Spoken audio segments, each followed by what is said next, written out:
Training Vignette number 6. This is Scott with Dedicated Threat Solutions, and the topic for this episode is going to be cover versus concealment, and this one's going to be pretty straightforward. If you ever find yourself in a violent encounter where a threat is shooting a firearm at you, it's going to be critical for you to understand the difference between cover and concealment, and that difference can be literally the difference between winning and surviving in that encounter. Cover protects you from incoming bullets. Concealment only hides you, but it offers you no protection from the incoming round. In this particular graphic on the left-hand side, we have an example of cover. So the threat is shooting a firearm at you, but the cover prevents the bullet from penetrating that cover, causing you harm. On the right-hand side, we have an example of concealment, where the threat is able to shoot right through it. So concealment is only going to hide you, but it will not offer you protection. Years ago, I went through training through the FBI, through their officer survival school, and one of the firearms shooting drills that they had us do was shooting a threat who's hiding behind concealment. They're still an active threat. And it's interesting to note that a lot of threats will stop shooting once somebody is hiding behind concealment, even though if they were to shoot, the bullet will go right through it and penetrate.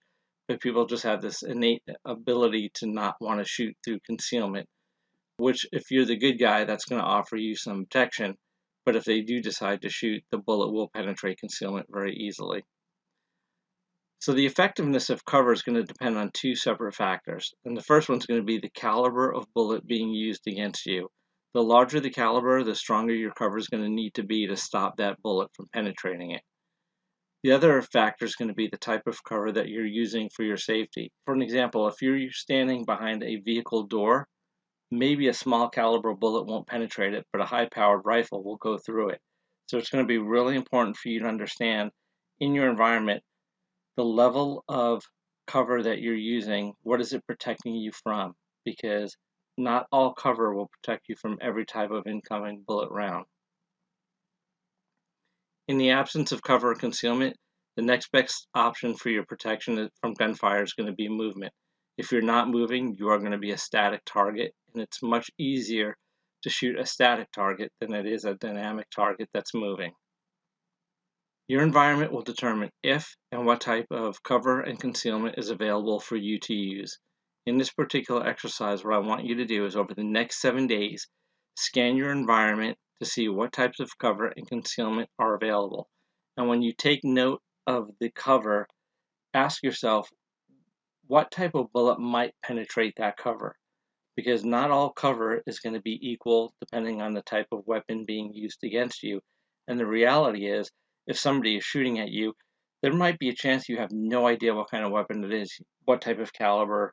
So you always want to shoot for the strongest layer of cover possible.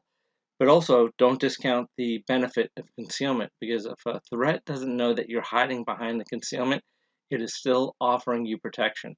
And having any chance of survival against somebody who's potentially shooting at you or shooting in your environment, you want to take advantage of every opportunity you can to survive.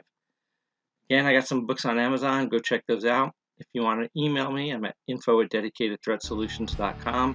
Check out my website at dedicatedthreatsolutions.com.